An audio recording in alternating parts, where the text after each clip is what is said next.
passion for good living lead the way as the pages move through the hours of the day, offering a string of historical anecdotes to demonstrate the unusual, fantastic, and beautiful ways people have spent time across centuries and continents.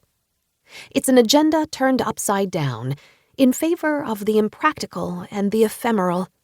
Drinking hot cocoa, taking a nap, waltzing until dawn.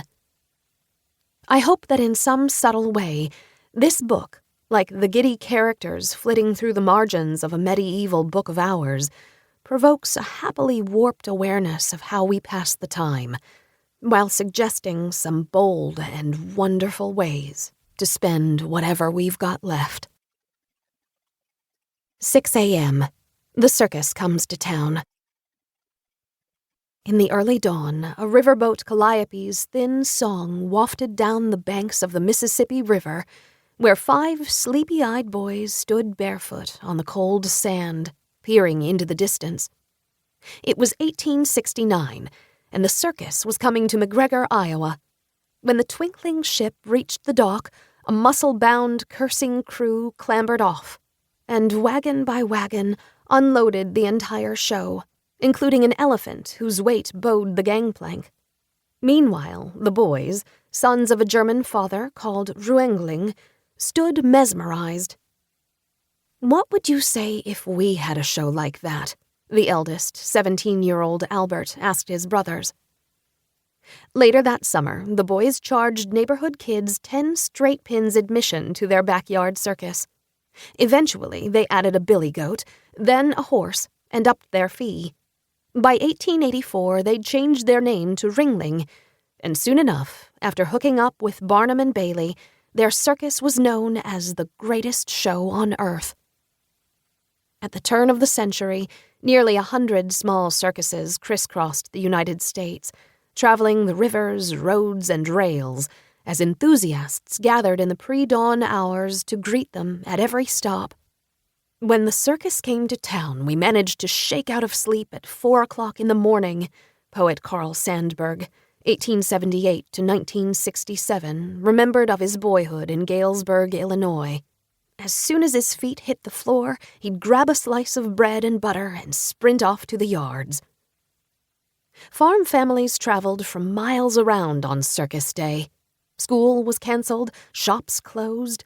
Attendants could sell 8,000 tickets in 40 minutes for a big-top show that promised clowns by the dozen, lion tamers, and high-wire acrobats, who in those days were perfecting the mid-air triple somersault. For country folk, the circus provided our brief season of imaginative life, the novelist Hamlin Garland, 1860 to 1940, wrote. In one day, in a part of one day, we gained 1,000 new conceptions of the world and of human nature. In with the circus came the latest songs and jokes. It gave everyone something to talk about. Next day, as we resumed work in the field, Garland wrote, the memory of its splendors went with us like a golden cloud. Just like that, the cloud drifted on. Roaming the deep countryside, circus wagoners lost their way with perverse frequency, one performer remembered. You have slept 4 hours out of 16 and are crawling along in the face of a drenching, blinding rainstorm, soaked, hungry, and dazed.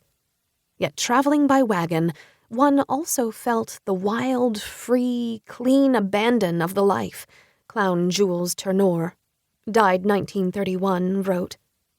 Turnover rates were high among circus workers, but there were always romantic souls desperate to run away from home and replace those who had returned. To join the circus was to enter a different world. Circus people had their own slang. An elephant was a punk. Acrobats were kinkers. A joking clown was cracking a wheeze. The cry, "Hey, Rube!" was their call to arms, raised when an outsider violated circus code and bringing anyone nearby to jump into the fray. Sometimes they stayed in town for one night only. While the audience watched the show unaware, a circus train crew disassembled the tented city, packing up the menagerie, sideshow tents, and candy shops. Then